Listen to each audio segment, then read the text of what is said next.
These two kits from Alex at Century Castings have just arrived. I've been watching Alex's chronicling of making the masters for them with great interest over on his Facebook page.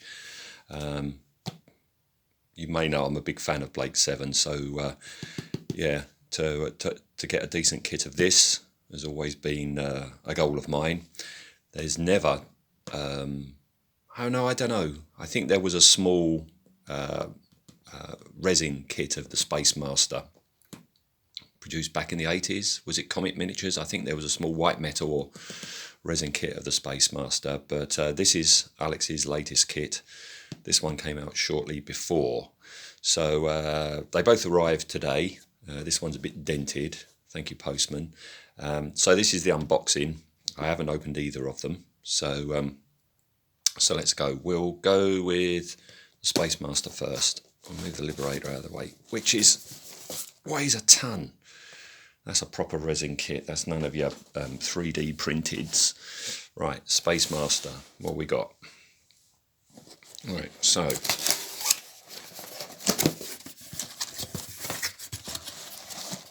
that's the back. I know that.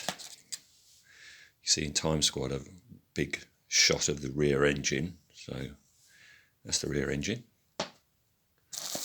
Let's have a look in here. Ooh. Decals. Very Eagle Transporter like, having the black around the windows, and they're the hatches, decals for the hatches. Wasn't expecting that. I can't remember seeing the decal sheet on Alex's page, but there you go. What we got?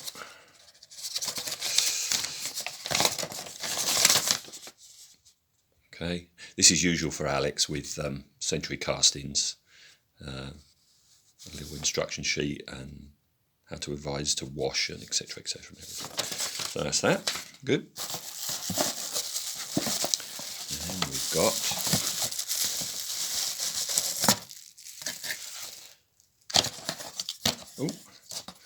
nearly came off.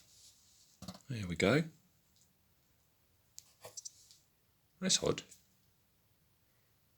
Has Alex signed it? I think he signed it. So there we go, there's the Space Master, that's the main bulk of it. Stay still. We've got some extra fins there. Good, very nice. And a little brass rod for the probe at the front. And the extra fins there. What sort of scale would that be? No, it's not 1/35. 1/48th? Thinking maybe it's 1/48th. Yeah, that's about right. Trying to envisage Ensor Jr. peering out of the window. Yeah, it's about 1/48th. Which would be good because it means I can do some accessories for it. Because that's the other thing. Do I go with the white and red of like Ensor's ship, seen in Deliverance, or I'm thinking more now this is roughly 1/48th. Do it in the Time Squad version of all the beat up grey pitted metallics. Maybe even make a little Liberator holding bay scene for it. Actually, that's not a bad idea because then I've got an excuse to get some disco lights for the fuel pipes and stuff. So yeah, that's good. Looking forward to that. Put all them back. First one. I'm glad it survived intact. As I say, the box is a bit beat up. Right, so that was the first. Now, oh, blimey.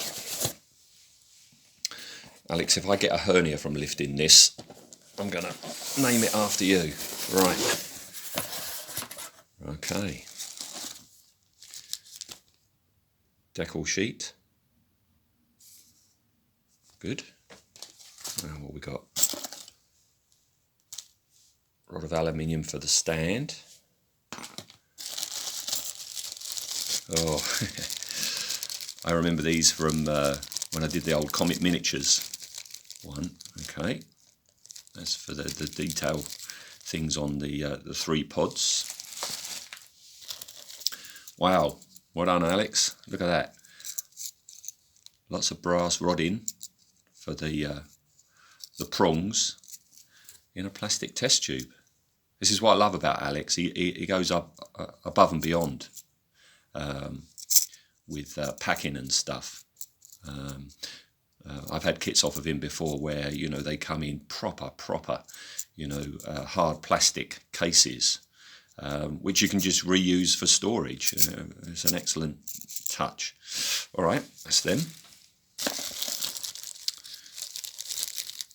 Here we go.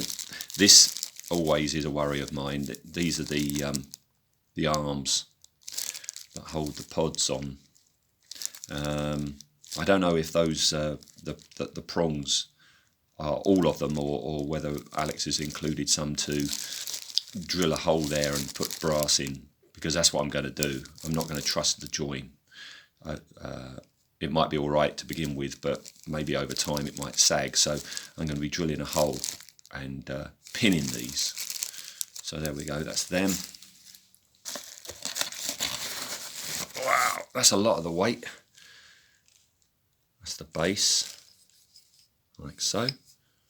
Okay. Now, what am I going to look at?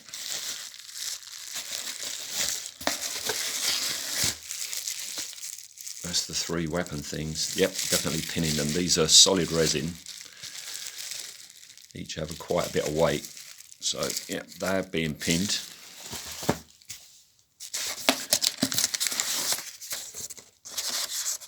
There we go. Instruction sheet, same as usual. Yep. Okay. Now, what I want to do is open this bag, because, as I say, I've made the comic miniatures one before. Last year I did a 3D printed one. It was my very first 3D printed kit, and it was pretty horrible to work on, so it's nice to get a Liberator that's resin. And I wanted to look at this to see size-wise how they compare. This is bigger. This is definitely bigger than the Comet one, and it's bigger than the 3D one that I did last year. Hey, look at that. I'm glad that the ball is unmarked, because a lot of people with kits, they have the white stripes going like so all the way down. But I prefer to do it what Martin Bow did on the original, which is you have one straight line there and then they come off at an angle and come round. So that's what I'm planning to do.